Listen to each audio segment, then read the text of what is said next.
Salut à tous les passionnés de mécanique et bienvenue sur notre chaîne. Alors, pour bien commencer, regardons ensemble un schéma détaillé du moteur AM6. C'est un moteur monocylindre 2 temps, refroidi par liquide. Ça, c'est pour la carte d'identité. Mais qu'est-ce que ça veut dire concrètement?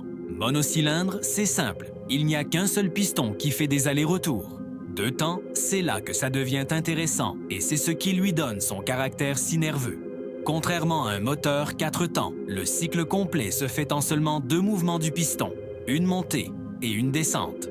Sur notre schéma, on peut distinguer plusieurs parties essentielles. Tout en haut, on a la culasse, avec la bougie. Juste en dessous, le cylindre, à l'intérieur duquel le piston se déplace. Ce piston est relié au vilebrequin par la bielle. Le vilebrequin, c'est cette grosse pièce qui transforme le mouvement vertical du piston en un mouvement de rotation. C'est cette rotation qui, au final, fera tourner votre roue arrière. On voit aussi les carters moteurs qui renferment le vilebrequin, l'embrayage et la boîte de vitesse. Et bien sûr, le système de refroidissement liquide avec ses durites et son radiateur, essentiel pour éviter la surchauffe. Maintenant, entrons dans le vif du sujet. Comment tout ça fonctionne en harmonie? On va décortiquer le cycle à 2 temps, qui est la clé de tout. Imaginez, le piston est en bas de sa course. En remontant, il va faire 2 choses simultanément. Premièrement, il comprime le mélange air-essence qui se trouve déjà dans la chambre de combustion, au-dessus de lui. Deuxièmement, en créant une dépression dans le bas moteur, il aspire un nouveau mélange frais en provenance du carburateur, via les clapets. Quand le piston arrive tout en haut, la bougie crée une étincelle. Boum! C'est l'explosion. Cette explosion repousse violemment le piston vers le bas. C'est le temps moteur, celui qui produit la puissance. En descendant, le piston va là aussi faire 2 choses. D'abord, il pousse les gaz brûlés vers la sortie, l'échappement. Ensuite, il comprime le mélange frais qui attendait dans le bas moteur. Ce mélange frais remonte alors dans le cylindre par les transferts, chassant les derniers crans de gaz brûlés et se préparant pour le cycle suivant. Et ça recommence, des milliers de fois par minute. C'est un balai mécanique incroyablement rapide et précis. Le carburateur prépare le bon dosage air-essence. Les clapets agissent comme des portes pour que le mélange ne circule que dans un sens. Et le pot d'échappement est bien plus qu'un simple tuyau. Sa forme est étudiée pour créer des ondes qui aident à vider le cylindre et à le remplir efficacement. Parlons maintenant de la transmission, car faire exploser un mélange, c'est bien, mais transmettre cette puissance à la roue, c'est mieux. C'est là qu'interviennent l'embrayage et la boîte de vitesse. L'AM6 est réputée pour sa boîte à 6 rapports, ce qui est assez rare et très apprécié sur une 50cc. Quand vous tirez sur le levier d'embrayage, vous séparez le moteur de la boîte de vitesse. Ça vous permet de changer de rapport en toute fluidité avec le sélecteur au pied. Chaque rapport correspond à un couple de pignons différent dans la boîte, ce qui permet d'adapter la vitesse de rotation de la roue à la vitesse de la moto. Le premier rapport vous donne beaucoup de force pour démarrer, tandis que le 6e vous permet d'atteindre votre vitesse de pointe. Toute cette chaîne cinématique, du pignon de sortie de boîte à la couronne sur votre roue arrière, en passant par la chaîne, est essentielle pour exploiter la puissance du moteur.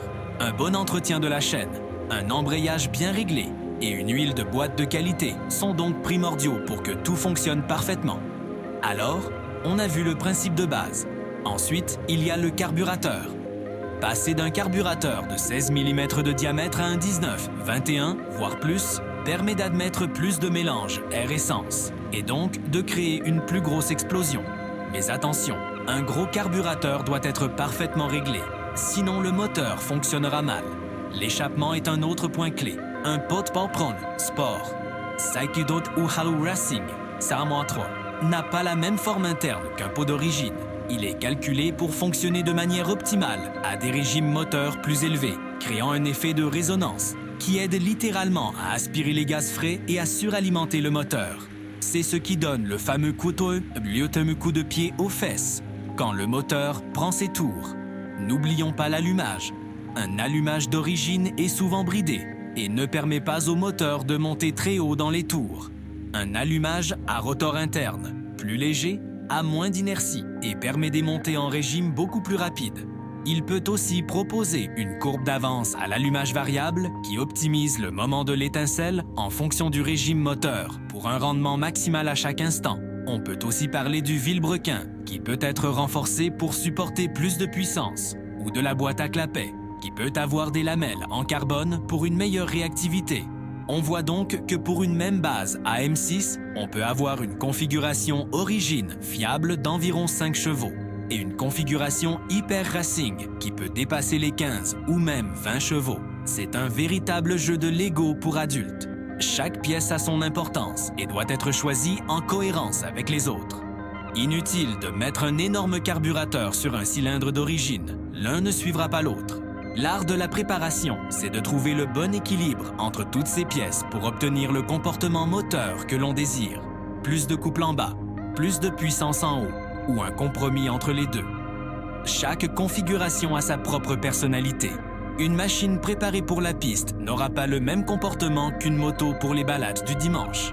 Et c'est ça qui est passionnant. Chaque moteur devient unique, le reflet des choix et des réglages de son propriétaire.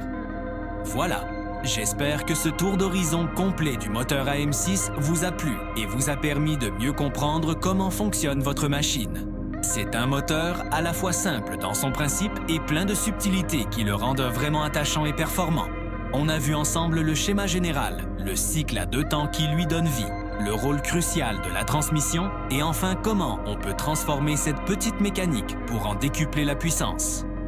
Il y aurait encore tellement à dire sur les réglages, l'entretien, les pannes courantes, mais ce sera pour de prochaines vidéos. Si ce genre de contenu technique vous plaît, faites-le moi savoir dans les commentaires. Posez toutes vos questions, j'essaierai de répondre au maximum.